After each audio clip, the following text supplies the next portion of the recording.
Hello, this is Chip Free with Lake Realty. Hope you're doing well. Today we're going to look at a question that we get asked quite a bit. Are you allowed to have covered boat slips on Lake Norman?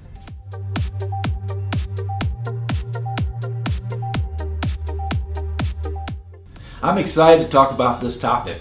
We're not going to get too technical, but we are going to get in the weeds a bit because there's no simple yes or no answer to this question. Whether you're allowed to have a covered boat slip or add on a covered boat slip will depend on your specific property and dock design. To get started, there are two sets of guidelines that you need to be aware of. The first are the covenants, conditions, and restrictions, or CC&Rs, issued by a homeowners association. An HOA may prohibit a covered boat slip or may have additional restrictions that must be adhered to. So if you're considering a property with an HOA, then you will want to check out their CC&Rs first. The second set of guidelines are the shoreline management guidelines issued by Duke Energy's Lake Services. As we get into these guidelines, it's helpful if we separate new docks from existing docks because the guidelines for an existing dock are a little more nuanced. So let's start out with a new dock.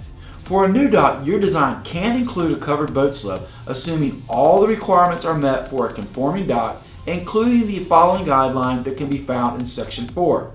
Canopy roofs are permitted, provided the sides are not enclosed. The canopy must not block cross vision any more than a standard pitch roof. When you are applying for a new dock, Lake Services will review your design and will verify if it's permissible on your specific property. Now, before we dig into existing docks, there's one important difference between covered and uncovered docks that we need to talk about.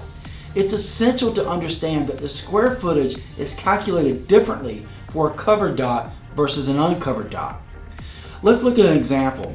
Here we have a simple uncovered boat slip.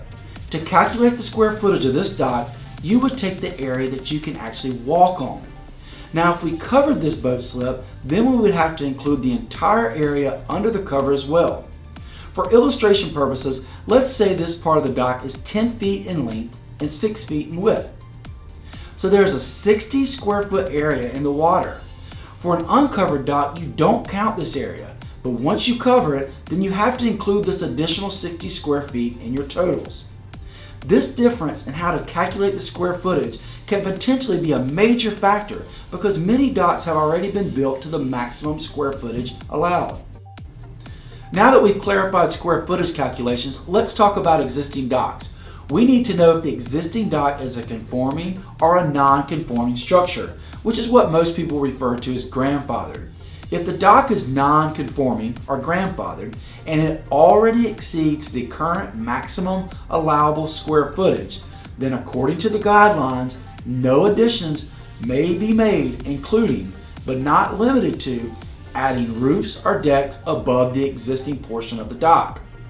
If the dock is conforming, then you can cover the boat slip as long as the cover abides by the applicable guidelines and the addition doesn't violate other guidelines, like the maximum square footage as we've already discussed. Now, what if you wanted to cover your boat slip and then double it up as a sun deck? Well, according to the guidelines, decks, gazebos, covered boat slip, and boat shelters may be roofed and designed to allow second story use like a sun deck. However, the second story must not be roofed, creating a two-story roof structure. I'm going to give you three more guidelines that are relevant to our topic that you may find beneficial. 1. Covered boat slips and boat shelters may have one 4-foot by 6-foot enclosed storage closet on one of the corners of the structure closest to the shore. 2. The sides of gazebos, boat shelters, and covered boat slips are not to be enclosed. This includes, but is not limited to, siding and lattice work. The bottom portion of gazebos may be enclosed, provided the gazebo is not the furthermost portion of the pier structure. Handrails may be put on for safety, but must not be enclosed. 3. No new or expanded docks will be authorized in cove areas less than 25 feet wide. What we've discussed today is intended to give you a general understanding of the guidelines that surround covered boat slips. Ultimately, Lake Services will have the final say in what is and is not allowed, and actually state this in their guidelines under the title of Special Ruling. It reads, "Since every possible scenario cannot be anticipated, Duke Energy Lake Services reserves the right to make special rulings in cases not specifically covered by these guidelines or to prevent violating the intent of the permitting programs. If you want to download the shoreline management guidelines, then just go to guidelines.lakerealty.com. Well, I hope this video has been insightful, and I know we got into a lot of the rules here, and that was not intended to make the process seem complicated. This video was to help you personally understand the guidelines a little better. If you're working with a dock builder or lake services, they know all the guidelines inside and out and will lead you through the process. As always, keep your questions coming, and we'll talk soon.